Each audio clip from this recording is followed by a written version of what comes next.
আসসালামু আলাইকুম। আপনারা সবাই কেমন আছেন? আশা করি যে যেখানে আছেন ভালো আছেন, সুস্থ আছেন। আল্লাহর অশেষ রহমতে আলহামদুলিল্লাহ আমরাও ভালো আছি। তো চলে আসলাম প্রতিদিনের মতো আবার একটা নিউ ব্লগ নিয়ে। যে যেখান থেকে ভিডিও দেখবেন অবশ্যই ফুল ভিডিওটি দেখবেন, স্কিপ না করে। আর যারা নতুন দেখবেন অবশ্যই একটি করে সাবস্ক্রাইব করে দিবেন, সাবস্ক্রাইব করে দিয়ে পাশে থাকবেন। আর যারাই ভিডিও দেখবেন স্কিপ না করে ভিডিও দেখবেন, অনেক আপুরা ভাইয়ার আছে থাম্বনেল থেকে একটা কমেন্ট করে চলে যায়। এতে কিন্তু মানে আমার যে একা ক্ষতি হবে সেটা না, এতে আপনাদেরও ক্ষতি হবে। তো যেই ভিডিও দেখেন থাম্বনেল দেখে দয়া করে কমেন্ট করে চলে যাবেন না, একটা লাইক দিয়ে ভিডিওটি দেখবেন। আর আপনাদের ভালোবাসা ছাড়া এতটুক আসতে পারিনি, আপনাদের হেল্প ছাড়া, ভালোবাসা ছাড়া।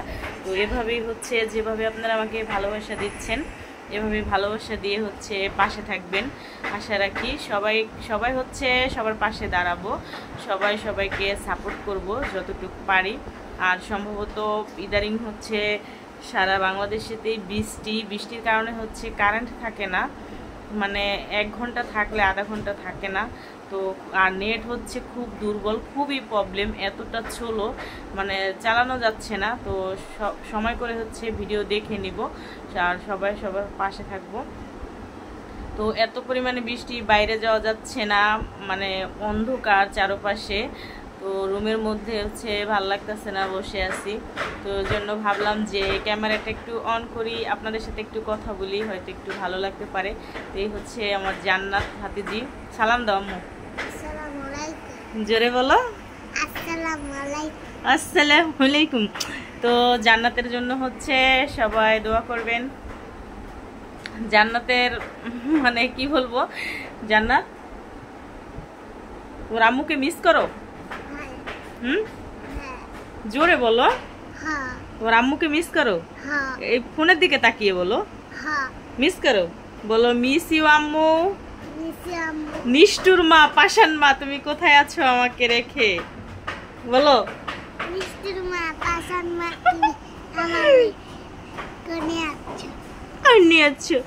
মানে ও কিন্তু কালকে রাত্রে ভাত খাইতে দিছি, তখন আমি ডিম রান্না করছি। ও বলতেছে যে আমার আম্মু এভাবে ডিম রান্না করে, পরে আম্মু বললে আবার মুখে হাত দেয়, ওরে আম্মু বল মনে জানো আর আমাকে রাইখা চলে গেছে। তো হাসতে হাসতে শেষ, যে আম্মু বললে আবার মুখে হাত দেয়, যে ওকে আম্মু বলবো না। তো আমার আর কিছু এখানে বলার নেই ওর মার বিষয়ে, মানে এরকম মা যেন কারো না হয়, আর এরকম মায়ের গর্ভে যেন কোনো সন্তান না হয়। আমি যেটা মনে করি যে এত একটা বাচ্চা রেখা যে মা চলে যেতে পারে, একা রুমে ঘুম পারে আর থাকতে পারে, এখানে আর কিছু মানে বলার নেই। তো জান্নাতের জন্য সবাই দোয়া করবেন, সোনামণিটার জন্য। আর আমি মানে যেদিন বাবার বাড়ি থেকে আসছি, গ্রাম থেকে ঢাকাতে আসলাম, তো ওদিন আয়শা রান্না করছিলাম, তো রান্নার কিছু ভিডিও করছিলাম, ওই ভিডিওটাই এখন আপলোড দিব। তো সবাই দেখে নেবেন। তো নেক্সট ভিডিওতে দেখা হবে। আল্লাহ হাফেজ। তো রান্না করার জন্য চলে আসলাম, রান্না করব।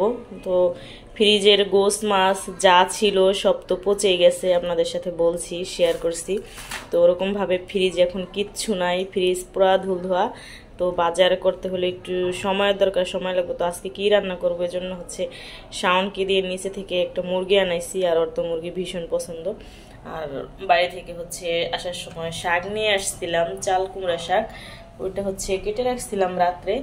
আর ফ্রিজ ভর্তি মাছ ছিল, এজন্য এবার বাড়ি থেকে কোনো মাছ আনা হয়নি। তো ওই যে 1 বক্স মাছ এখানে, এটা মানে আসার সময় মা জোর করে দিয়ে দিছে, মানে ঘরে ছিল।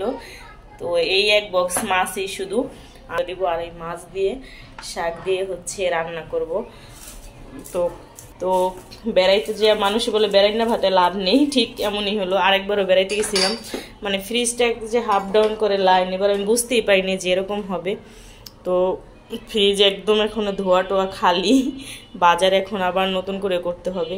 যাওয়ার আগেই কিন্তু বাজারগুলো করে রাখছিলাম, তো যেটা নসিবে নাই, কপালে নাই, আফসোস করাও লাভ নেই।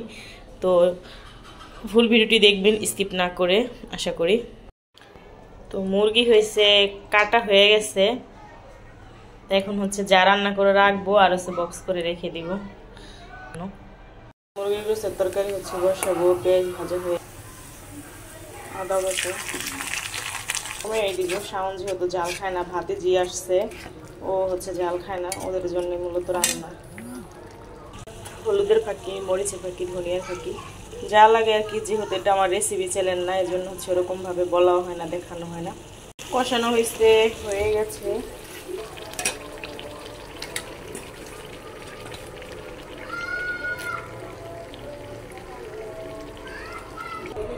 তো শাওনকে হচ্ছে আমি ছোটবেলা থেকেই ভাজা জিনিস খুব কম খাওয়াই, কষে ওকে বেশি রান্না করে খাওয়াই।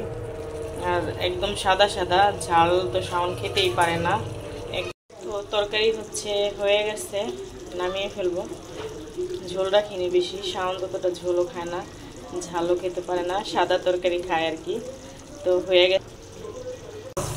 ঢাকা শহরে থাকা খুবই মুশকিল এখন, গ্যাস থাকে না, পানি থাকে না। আজকে সারাদিন মানে পানি নেই, সবার বাড়িতে একই অবস্থা, আমাদের বাড়িতে না। খালি কখন যে কি হয় আল্লাহ পাক জানে, পানি ছাড়া তো কিছুই করা সম্ভব না। তো কাটা দিয়েছি, ভাজা হয়ে গেছে।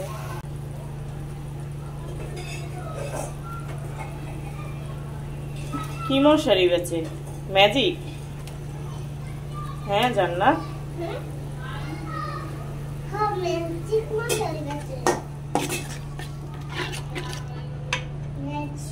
ধনিয়ার গুঁড়া, মরিচের গুঁড়া, হলুদের গুঁড়া দিয়ে দিলাম সব।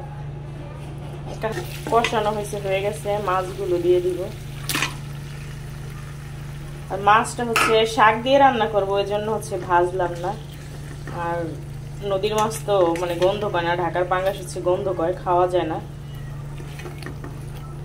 তো শাক দিয়ে রান্না করবো, ওই জন্য হচ্ছে কষে শাক দিয়ে একটু মানে আধা ভাঙ্গা করে রান্না করব।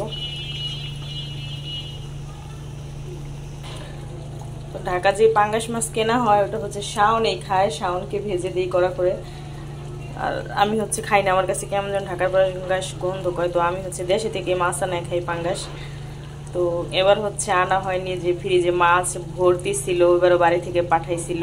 এগুলো হচ্ছে কষানো হয়ে গেছে, এখন আমি এগুলো একটু উঠিয়ে নিব, তারপর হচ্ছে শাক দিয়ে দিব। শাকের ডাটাগুলো হচ্ছে আগে দিয়ে দিলাম, হালকা একটু সিদ্ধ হলে শাকগুলো হচ্ছে দিয়ে দিব। ডাটাগুলো সিদ্ধ হয়ে গেছে, এবার শাকগুলো হচ্ছে দিয়ে দিব। শাকগুলো হচ্ছে দিয়ে দিলাম, তো পানি হইলো দিয়ে দিলাম। শাকটাও হচ্ছে কষানো হয়ে গেছে, মাছগুলো হচ্ছে দিয়ে দিব।